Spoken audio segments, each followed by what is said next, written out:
తర్వాత అక్కడ local D వాళ్ళందరూ వచ్చి ఎఫ్టీ లెవెల్ అయితే ఎక్కడ వరకు మునుగుతుంది అనేది అది చేసిపోయినారు. ఒక్కొక్క రోజు ఒకటి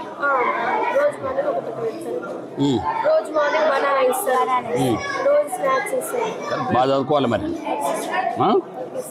మంచిగా చదువుకోవాలి అందరు. ఓకే బేటా, bye. Morning walk with peoples అనే కార్యక్రమం ద్వారా ఈరోజు నేడుగం గ్రామంలో మండల హెడ్క్వార్టర్లో ఈ కార్యక్రమంలో పాల్గొనడం జరిగింది. ఉదయం 7 నుంచి సుమారుగా 10 గంటలు 10:10 వరకు కార్యక్రమం పాల్గొన్నాం. గ్రామాలలో ప్రజలు ప్రభుత్వం పట్ల బ్రహ్మాండమైన స్పందన ఉన్నది. గౌరవ ముఖ్యమంత్రి గారు కాంగ్రెస్ పార్టీ ప్రభుత్వం ప్రవేశపెట్టినటువంటి అనేక పథకాల పట్ల ఇవాళ ప్రజాస్పందన బ్రహ్మాండంగా ఉంది. ప్రజలందరూ కూడా ఇందిరమ్మ ఇల్లు కావచ్చు, రేషన్ కార్డు కావచ్చు, సన్న బియ్యం కావచ్చు, ఇవన్నీ చూసి 200 యూనిట్ కరెంట్ కావచ్చు, ఇవన్నీ ఇచ్చిన తర్వాత ప్రజలు తమ సంతోషాన్ని వ్యక్తం చేస్తూ నాకు ఎదురుగా వచ్చి మహిళలు కూడా అయ్యా మాకు బ్రహ్మాండమైనటువంటి ఇవాళ ఈ ప్రభుత్వంలో న్యాయం జరుగుతూ ఉంది, మాకు అన్ని సంక్షేమ పథకాలు అందుతున్నాయి అని చెప్పి ఈరోజు మాకు కలిసి వాళ్ళు చెప్పడం జరిగింది. దాంతోపాటుగా ప్రభుత్వం చేపడుతున్న కార్యక్రమాలు ఇంకా పెద్ద ఎత్తున ప్రజలకు పోవాలని ఒక ఆలోచన.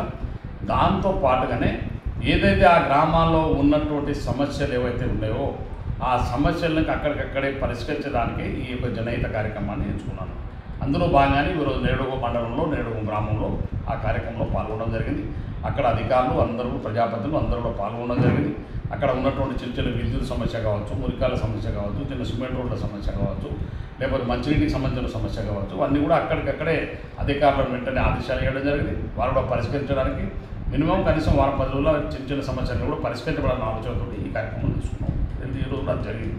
దాంతోపాటుగానే అక్కడే ఉన్నటువంటి గిరిజన ఆశ్రమ స్కూల్ పిల్లలతో ఇవాళ కలిసి ఉదయం బ్రేక్ఫాస్ట్ చేయడం కూడా జరిగింది. ఎందుకంటే పిల్లలు చాలా హాస్టల్లో జరుగుతున్నటువంటి ప్రభుత్వం అనేకమైన ఇవాళ ఇన్ని సంవత్సరాల తర్వాత ఎవరు కూడా ఈ గిరిజన హరిజన పిల్లల గురించి ఆలోచించినటువంటి ప్రభుత్వాలు లేవు.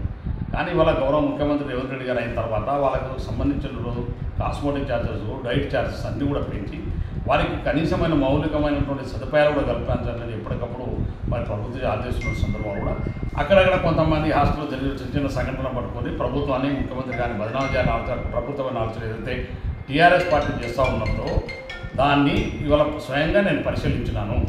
ఇవాళ బ్రహ్మాండంగా విద్యార్థులు వాళ్ళతో కలిసి నేను పొద్దుగాల మరి బ్రేక్ఫాస్ట్లో పాల్గొనడం జరిగింది. వారితో కలిసి బ్రేక్ఫాస్ట్ చేయడం జరిగింది. పిల్లలు చాలా సంతోషంగా ఉన్నారు, బాగా చదువుకుంటున్నారు, మాకు అన్నీ వస్తున్నాయి. ఈ ప్రభుత్వం వచ్చినాక ఇవాళ మెనూ చేసినాం. ఆ మెనూ ప్రకారం అడిగినారు వాళ్ళు ఏ రోజు మీకు ఏం డైట్ ఉన్నాయని అన్నీ చెప్పినారు. చాలా బ్రహ్మాండంగా సంతోషంగా పిల్లలు ఉన్నారు, హెల్తీగా ఉన్నారు. వాళ్ళ డాక్టర్లు కూడా వీక్లీ వన్స్ ఒకసారి చెకప్ కూడా ఉన్నది. ప్రతి కార్యక్రమం ఈ ప్రభుత్వం హాస్టళ్ల పట్ల ప్రజల సంక్షేమం పట్ల ఈ ప్రభుత్వం చిత్తశుద్ధి ఉన్నది.